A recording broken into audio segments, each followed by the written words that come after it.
Americans did this to an Iraqi prisoner. The Abu Ghraib prison scandal in Iraq was a serious blow to the reputation of the United States. Headlines around the world screamed torture. Their treatment does not reflect the nature of the American people. These young people were being told to soften up these prisoners to advance the American cause. They are disturbing and explicit. This is wrong.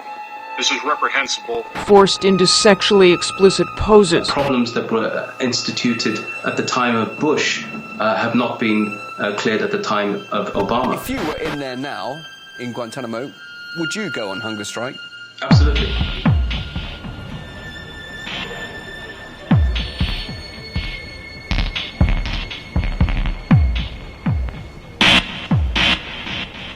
When you talk about torture, so you can describe it, and it's moving when you describe it, but if it can be portrayed visually, it would add considerable depth.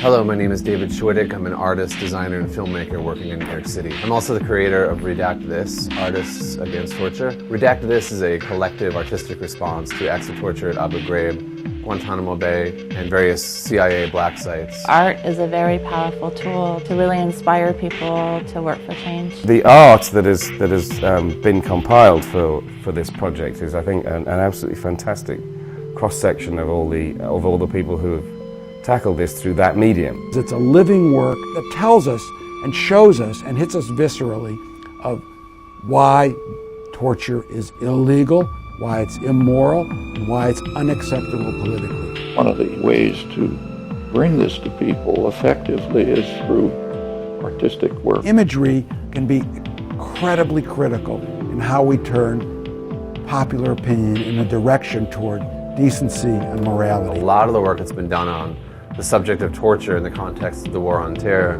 really doesn't translate well into a print publication. I really want this ebook to be full-featured. I want to include things like performance art, installation art, and I also wanted to include interactive work. In order to do this, we need funds to develop this ebook and eventually publish it online. Our job is to fight torture, not because we know we'll win, but because what other choice do we have? This is a hugely important project, which I hope is part of, or will help to be part of, a bigger movement against the use of torture. I hope that people will lend their support to the Redact This project. I'm not an artist, I couldn't do anything like this, but it could certainly give a few dollars so it could be produced. And I urge you, please, to get involved in it in any way that you can. Make every effort to in any way support Redact This. Please help us create Redact This, Artists Against Torture. Not just to be part of this important project, but to be part of a movement.